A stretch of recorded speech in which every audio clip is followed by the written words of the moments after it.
To my channel. ఈ వీడియోలో AP ప్రభుత్వ ఉద్యోగులకు మరియు పెన్షనర్లకు పెండింగ్ బిల్లులు జమ అవుతున్నాయి, చెక్ చేయండి. సో ఏ బిల్లులు జమ అవుతున్నాయి, ఇంకా ఏమేమి జమ కావాల్సి ఉంది అనే పూర్తి వివరాలను అయితే వీడియోలో తెలుసుకుందాము. వీడియోని ఎక్కడే కానీ స్కిప్ చేయకుండా ఎండ్ వరకు చూసేయండి, అప్పుడే ఇన్ఫర్మేషన్ పూర్తిగా అర్థమవుతుంది. అలాగే వీడియో చూస్తున్న ప్రతి ఒక్కరు వీడియోకి లైక్ చేయండి ఫ్రెండ్స్. ఈ వీడియోని తోటి ఉద్యోగ పెన్షనర్ మిత్రులతో అయితే షేర్ చేయండి.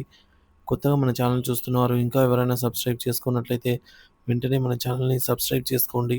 దీని ద్వారా నేను చేసే లేటెస్ట్ వీడియోస్ అన్నీ మీ వరకు రీచ్ అవుతాయి. ఇక ఆలస్యం చేయకుండా వివరాల్లోకి అయితే వెళ్ళిపోదాము. ఫ్రెండ్స్, ఇక విషయానికి వచ్చినట్లయితే ఏపీ ఉద్యోగులు, ఉపాధ్యాయులు, పెన్షనర్లకు ముఖ్య అప్డేటు. పెండింగ్ బిల్లులు మరియు జీతాలపై తాజా సమాచారము. ఆంధ్రప్రదేశ్ ప్రభుత్వ ఉద్యోగులు మరియు పెన్షనర్లు ఎంతో కాలంగా ఎదురుచూస్తున్న పెండింగ్ బిల్లుల చెల్లింపు ప్రక్రియలో కొంత కదలిక మొదలైంది. అయితే బదిలీలపై వచ్చిన ఉపాధ్యాయుల జీతాల విషయంలో కొన్ని సాంకేతిక ఇబ్బందులు తలెత్తాయి. ప్రస్తుత పరిస్థితిపై పూర్తి వివరాలైతే ఇప్పుడు తెలుసుకుందాము. పెండింగ్ బిల్లుల చెల్లింపులపై ప్రస్తుత పరిస్థితి. రాష్ట్రంలోని ఉద్యోగులు మరియు పెన్షనర్లకు ప్రభుత్వం నుండి అనేక రకాల బకాయిలు రావాల్సి ఉంది. వాటిలో కొన్ని ముఖ్యమైనవి కరువు భత్యం బకాయిలు, డిఏ అరియర్స్, అలాగే రెండవది సరెండర్ లీవ్స్, ఎస్ఎల్స్, ఏపీజీఎల్ఐ లోన్లు మరియు క్లోజర్లు, ప్రావిడెంట్ ఫండ్ లోన్లు మరియు ఫైనల్ విత్డ్రాయల్స్, పీఆర్సీ బకాయిలు, గ్రాట్యుటీ, కమ్యుటేషన్ మరియు ఇతర పదవి విరమణ ప్రయోజనాలు రావాల్సి ఉంది. తాజా సానుకూల పరిణామం. ప్రస్తుత సమాచారం ప్రకారం ప్రభుత్వం కొన్ని బిల్లుల చెల్లింపులను ప్రారంభించింది. అవేంటంటే పీఎఫ్ లోన్లు. ఉద్యోగులు దరఖాస్తు చేసుకున్న ప్రావిడెంట్ ఫండ్ పీఎఫ్ లోన్ మొత్తాలు వారి బ్యాంకు ఖాతాలకు జమ అవుతున్నట్టు సమాచారము. గ్రాట్యుటీ. ఇటీవల పదవి విరమణ పొందిన పెన్షనర్లకు సంబంధించి గ్రాట్యుటీ చెల్లింపులు కూడా జరుగుతున్నాయి. ఇంకా పెండింగ్లో ఉన్నవి ఏపీజేఎల్ఐ, డిఏ బకాయిలు, సరెండర్ లీవ్ వంటి ఇతర ముఖ్యమైన బిల్లులు చెల్లింపులపైన ప్రస్తుతానికి ప్రభుత్వం నుంచి ఇలాంటి స్పష్టమైన సమాచారం లేదు. వాటిపై అధికారిక ప్రకటన వెలువడిన వెంటనే మీకు తెలియజేయడం జరుగుతుంది.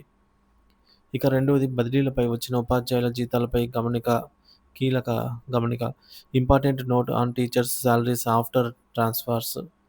ఇటీవల జరిగిన ఉపాధ్యాయుల బదిలీల ప్రక్రియలో భాగంగా కొత్త పాఠశాలల్లో చేరిన ఉపాధ్యాయులు తమ జీతాల విషయంలో ఒక ముఖ్యమైన విషయాన్ని గమనించాలి. జీతాల విషయంలో సమస్య లేనివారు. వీరు బదిలీపై చేరిన పాఠశాలలో ఇప్పటికే మంజూరైన మరియు ట్రెజరీలో ఆమోదించబడినటువంటి ఖాళీ పోస్టు ఉన్నట్లయితే మీ జూన్ నెల జీతం ఎలాంటి ఆటంకం లేకుండా ప్రాసెస్ అవుతుంది. సమస్య ఎదుర్కొనేవారు. ఒకవేళ మీరు చేరిన పాఠశాలలో కొత్తగా సృష్టించబడిన పోస్టు లేదా ట్రెజరీ నుండి ఇంకా ఆమోదం పొందని పోస్టులో చేరినట్లయితే మీకు జీతం చెల్లింపులో జాప్యం జరుగుతుంది. కారణం ఏంటంటే ట్రెజరీ వ్యవస్థలో ఆ పోస్టుకు ఒక ప్రత్యేకమైన పొజిషన్ ఐడి కేటాయించబడలేదు. ఈ ఐడి క్రియేట్ అయ్యి ఆ పోస్టుకు ట్రెజరీ ఆమోదం లభించే వరకు జీతాల బిల్లులు ప్రాసెస్ కావు. ప్రభావితమయ్యే పాఠశాలలు. ఈ సమస్య ప్రధానంగా మోడల్ ప్రైమరీ స్కూల్లో మరియు రేషనలైజేషన్ కారణంగా కొత్తగా పోస్టులు సృష్టించబడిన ఇతర పాఠశాలల్లో ఎక్కువగా ఉంటుందని గమనించగలరు. పెండింగ్ బిల్లుల విషయంలో కొంత సానుకూల వాతావరణం కనిపిస్తున్నప్పటికీ అన్ని బకాయిలు ఎప్పుడు అందుతాయో వేచి చూడాలి. బదిలీలపై వెళ్ళిన ఉపాధ్యాయులు ముఖ్యంగా కొత్త పోస్టులలో చేరిన వారు తమ జీతాల ప్రక్రియపై సంబంధిత డీడీఓ, ఎంఈఓ కార్యాలయాలతో సంప్రదింపులు జరుపుతూ ఉండటం మంచిది ఫ్రెండ్స్.